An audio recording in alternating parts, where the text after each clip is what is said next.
These original handmade dioramas of droids, alien creatures, and mechs tell the stories of this world. Aegis, a technologically advanced planet battling an invasive fungal infection. Today we're traveling from the Ekra Dominion westward to the forest of Divini.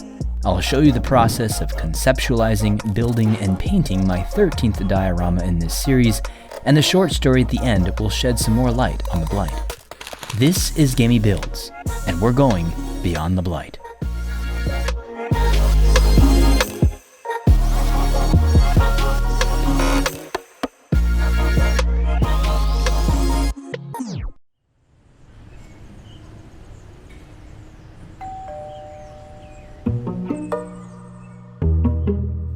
This is a box I received from Japan, and the result of weeks of discussing a potential collaboration with Ben, the crafting mastermind behind the channel BP Custom Creations. We decided that rather than sticking to a theme or style, we'd simply send each other a box of random stuff and then force ourselves to use those items to create something interesting. I was overwhelmed with all the goodies in my box, which included a few sheets of styrene, a scoring knife, this plastic caterpillar toy, what I mistakenly took for erasers, some Japanese candies, this wild electronic kids toy, a cool sticker, a tub of toothpicks, and this bonus box, which I was completely amazed to discover contained none other than this amazing handmade scrap robot that Ben built on his channel using only parts from a lighter. Thanks, Ben. It made sense to first disassemble the electronic toy, which I suspected would serve as the core of this build.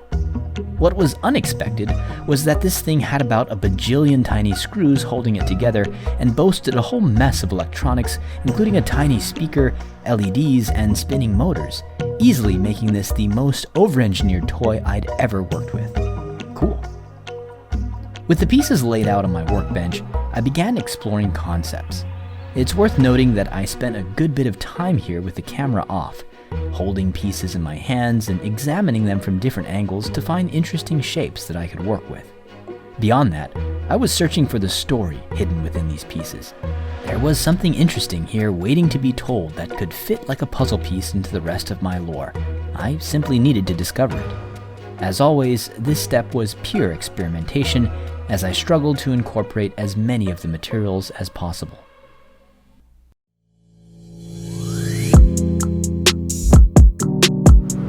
As I began the inking and watercolor process, the story slowly began to take shape.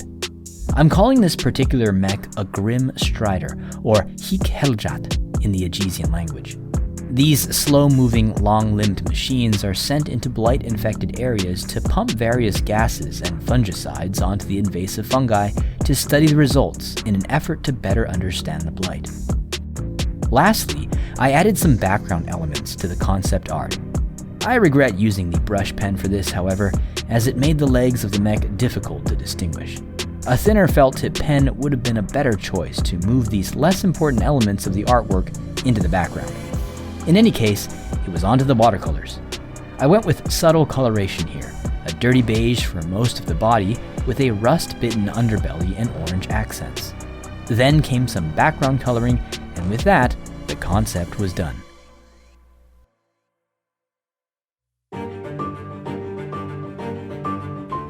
I found it funny that the first step of building was undoing the first step of conceptualizing, which is to say, it was time to screw most of the toy back together. Next came the Japanese styrene, which was used to patch up some of the gaps.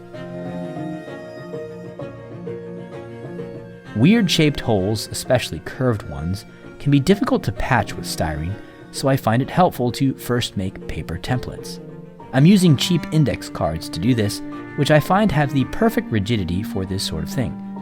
Once the paper template fit just right, you can easily transfer it to styrene, trace it out, and you're done. This green bit here is from that same Transformers toy I've been pillaging for the last 3 builds. This green organizing case is where I keep my leftover 3D printed Greeblies. I always try to print extras because these little details are endlessly useful.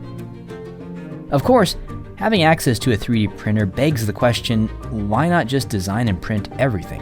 While that might seem like a plausible solution and is somewhat in the realm of possibility now, Designing things in 3D actually is a lot harder than building with what I've already got on hand.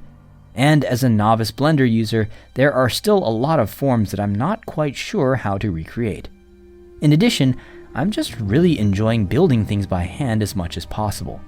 I find the tactile nature, along with the problem-solving element of this hobby, immensely satisfying, almost to the point of it being therapeutic. Still, having access to a 3D printer allows me to craft very precise pieces when I need them. For these angled pipe connectors, I'm starting with the 45-degree outlets I designed for my little flea mech, then making some alterations. For this build, I was excited to experiment with this UV resin from Sunlu. They sent me some samples to try out, and what immediately appealed to me upon opening the container was how mild the smell was when compared to other resins I've used. I still opened my windows for ventilation, but the low odor was definitely a plus. After about an hour of printing, my pipes were done. I rinsed them all down, then did a final cure with a UV light. After a final wash, I removed all the pieces, sanded off any rough spots, then began building the gas canisters of the back of the mech.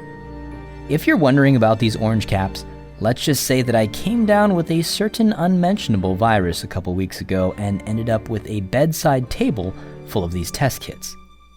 The cylindrical bits here are from some old plastic pipettes, which were so thin and cheaply made that I had to fill them with UV resin and cure them for some added thickness.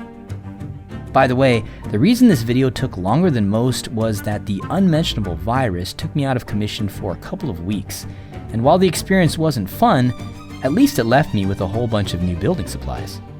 Once they were, thoroughly disinfected. And then, for added detail to the gas tank, I glued on some thin strips of poster paper.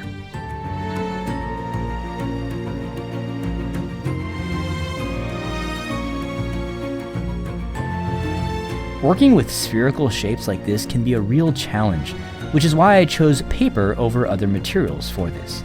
To keep it centered, I marked the position and used some tape to keep things in place.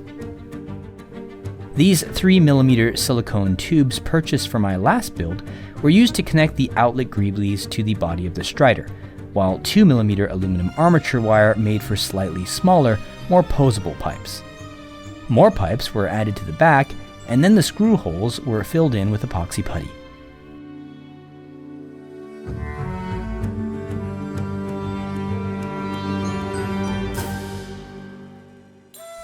Before we go any further, I want to share a super exciting announcement.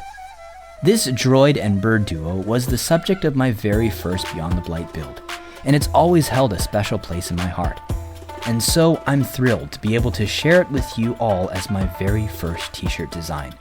Now I know you've seen tons of other merchandise shops here on YouTube, but for these tees, I opted to screen print my own shirts close to home so that I could supervise the entire process, ensuring consistent, high-quality prints, and I even added some unique details like these Gamey Builds hem tags.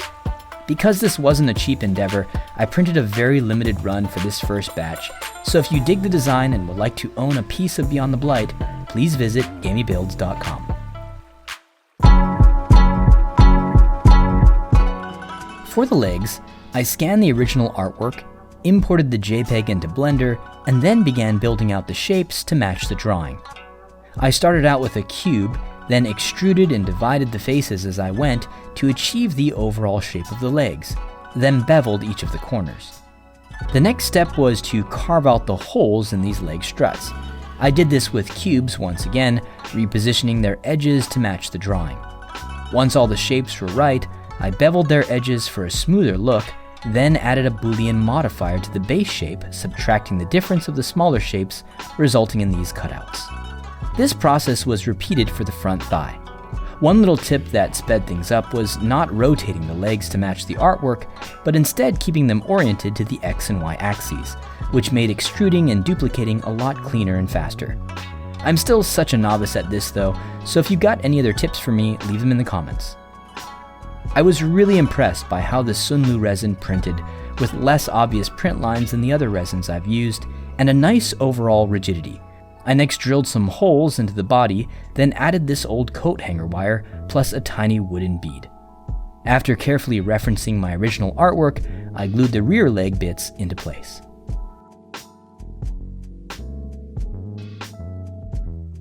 I took a little break from the legs here to add the fumigation limb.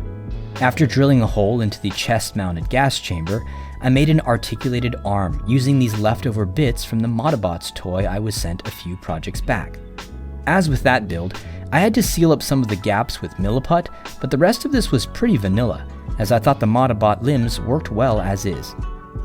For the gas gun, I used various toy bits, all of which came from the Final Faction toy series from my local dollar store.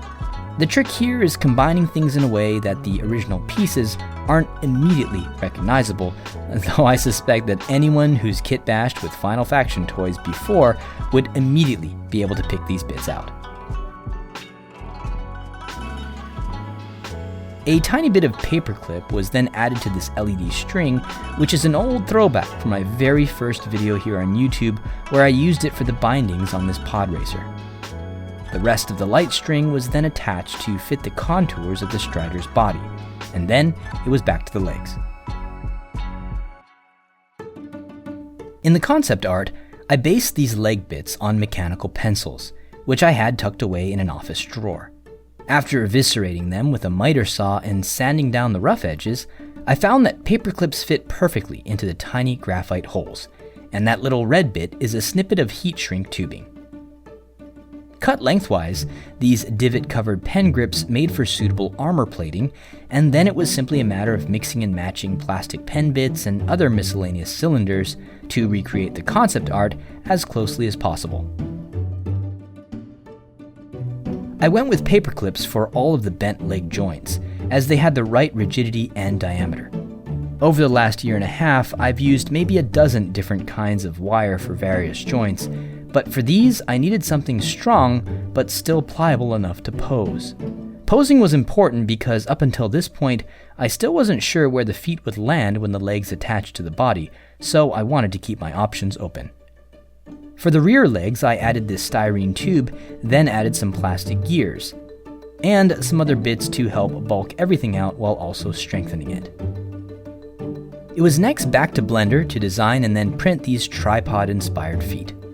Actually, come to think of it, there might be a little bit of Doc Ock's claws in here too. Monstrous things should be at the bottom of the river. I'm using 2mm aluminum armature wire to attach these feet, which is softer and easier to cut. And once all the wires were bent to the proper degree, I superglued them into the ankle bits. One reason for designing and printing these bits is that I wanted even holes that the wire could grip firmly to once glued, but still wanted that wire in there for posing purposes, since I was undecided on the terrain. This sculpted milliput gave the look of rubber boots while also strengthening the ankles, and since milliput takes a few hours to harden, I had some time here to get the toe positions right. With the feet attached, I repeated the milliput technique on all of the paperclip joints, and voila, we have finished Strider legs. Now onto the head, for which I'm repurposing the battery pack of the electronic toy. I first traced the shape of the neck hardware onto the plastic, then cut and sanded with my Dremel. Once the fit was approximate, I then patched up the holes with styrene and milliput, then did a bit of wiring detailing. I added an antenna, then an ion lithium battery and googly eye for a camera, then attached it all to the body. I was especially nervous when it came time to assemble. Getting mechs to stand on their own is always a headache. The joints have to be strong and sturdy, it has to be balanced, the legs have to be strong enough to support the weight of the entire build, and the position has to be correct for the feet to lie flat on the ground. I eventually managed this after a lot of work and superglue, and I kept the front foot slightly elevated so that the Strider could interact with its environment and give it a sense of motion. With the Strider done, it was time to work on the base and somehow work in these three materials which I'd barely even touched at this point. I mean, look at this dopey plastic caterpillar. How the heck am I going to turn this into a Beyond the Blight set piece? I experimented a lot here. I tried boiling to soften the plastic and that did nothing. I unleashed the fury of my Dremel, and while that chewed up the edges, that was about it. Then I tried this heating tool to again change the shape, but it just cracked and dented and filled my room with carcinogens. Frustrated, I decided to experiment with the material I mistook for erasers. It turns out this stuff was actually oyumaru. When warmed up, it becomes a soft, pliable putty, and instead of hardening like epoxy, after cooling it down, it has a stiff, rubbery texture. It can even be heated and remolded. My idea here was to turn this into a kind of fungus. This stuff was actually really fun to work with, and after I had made a few dozen of these, I experimented with attaching them to the caterpillar segments using armature wire and hot glue. The oyumaru fungal discs were then slipped on one layer at a time.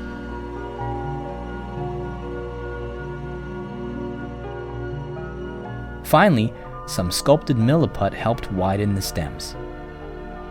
This clay mold, which I now realize I ought to have used that oyumaru for, was originally sculpted for my orange tree mech last year, and helped me to quickly create a handful of textured mushroom caps.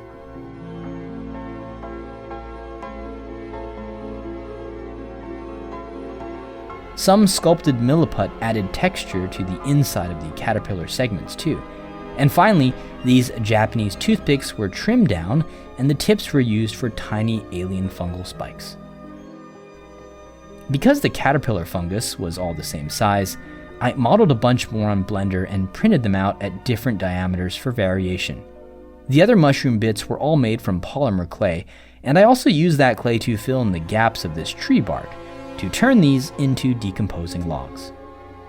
Next came the texture paste, which was a combination of Mod Podge, paint, plaster, rocks, grass turf, and water.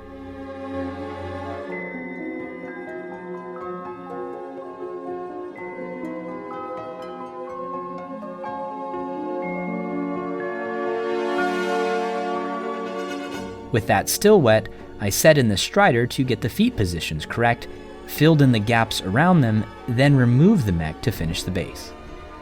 Tiny aluminum lengths of wire were stuck into this still wet paste for the mushroom stems, along with the larger clay stems, and some other fungi made off camera.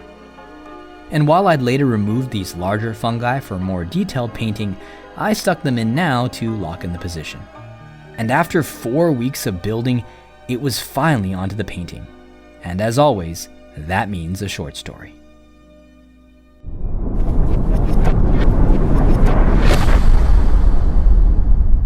You are watching Katie Builds. Thank you, and enjoy the Blight.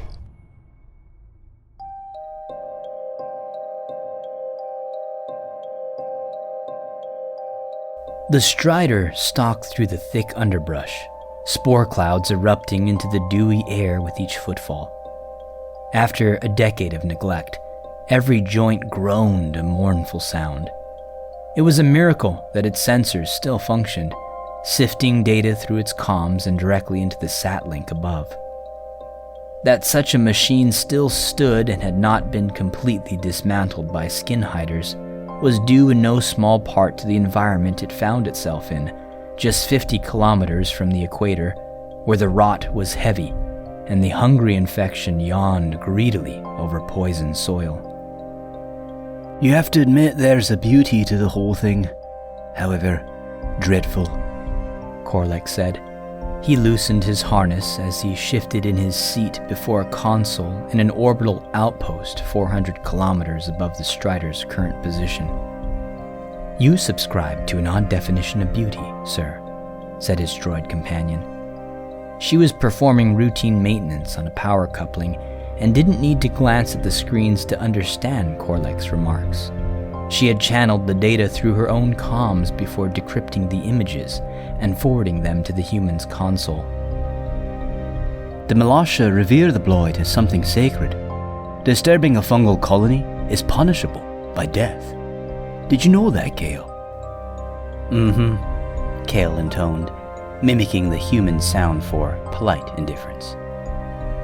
I mean, I know the Blight desolated everything, swallowed up crops, made the land unlivable, forced tribes underground, all that. Still, you can't help but, well, respect it, I suppose. You would respect a thief who moved onto your land and began living in your home?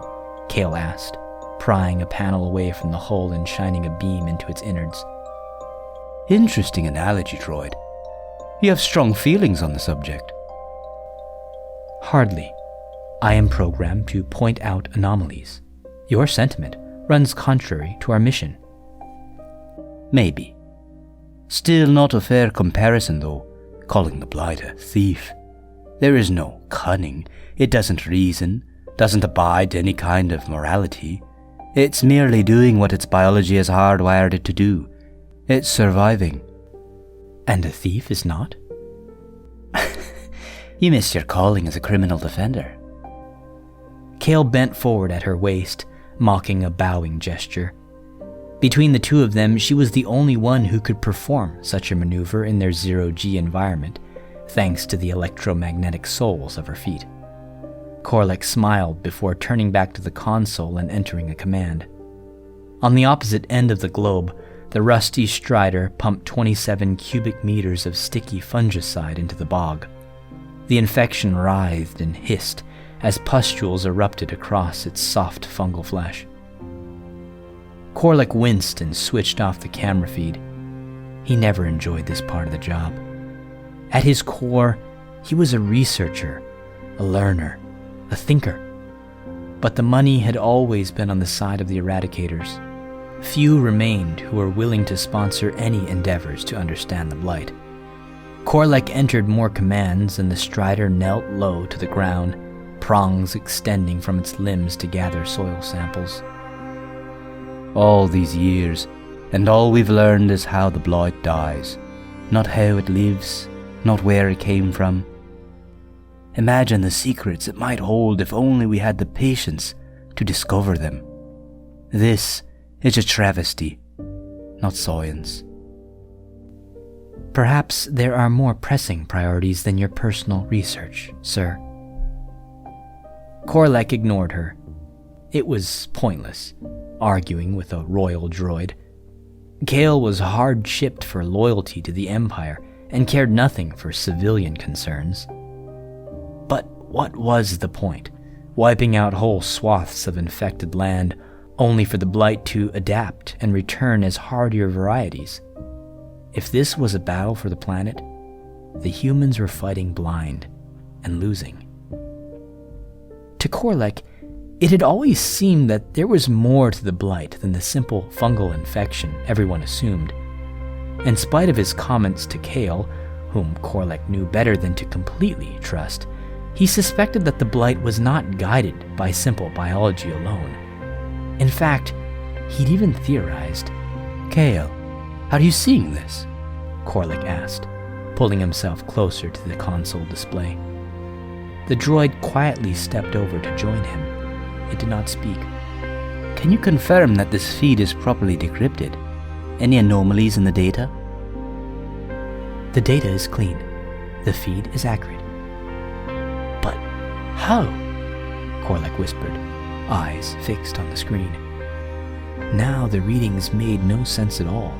Lines of gibberish flashing on the console, the Strider's navigation and comm systems coming offline one by one. Give me our orbital visual feed, Kale, Korlek said, his mind racing. The droid complied. The console feed switched to aerial surveillance taken directly from the camera mounted just below them on the exterior of their satellite workstation. Korlek zoomed in, centered on the Strider's coordinates. He was lucky today. Though the underbrush was thick, there was no canopy of leaves here to obstruct their view, and the sky was clear. But while Korlek could see, he failed to understand. The fungal colony had nearly disintegrated at the Strider's feet, but what appeared to be a spore cloud nearly engulfed the entirety of the machine. And it moved in the air, ebbing and flowing, like a swarm of insects, swirling around the legs and body of the Strider until he could see only a throbbing yellowish mass. And then, nothing. The spores dissipated. Data streamed no longer from the satlink, and, impossibly, the Strider had vanished. This can't be right, Corlick muttered, manipulating the camera's manual controls to search the premises. He felt a heavy mechanical hand touch his shoulder. I am quite sorry, sir, Kale said quietly. Corlick only half heard her. Sorry? But the word was sucked from his lungs in a tremendous ripping of air. His body flapped like a scrap of fabric as he was pulled with immense force. His harness tore from his body as he was sucked from the seat of the console and launched through the open hatch. He hurtled into the freezing void of space, feeling droplets of moisture squeeze from his pores and instantly crystallize, and as he turned one last time to face the Satling station he'd manned for the past 7 years, he thought he saw Kale standing in the open doorway, her hand on the manual airlock controls.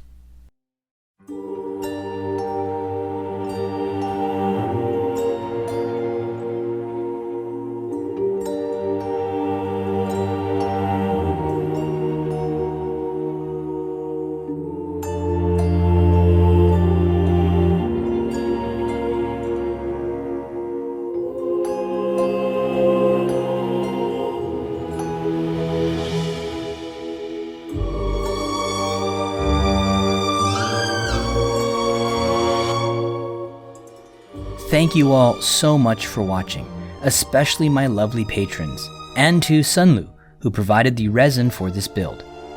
Be sure to check out Ben's side of his collaboration here, and for more content like downloads to all of the 3D print files I designed for this project, audiobooks of my stories, and behind-the-scenes content, feel free to visit my Patreon page.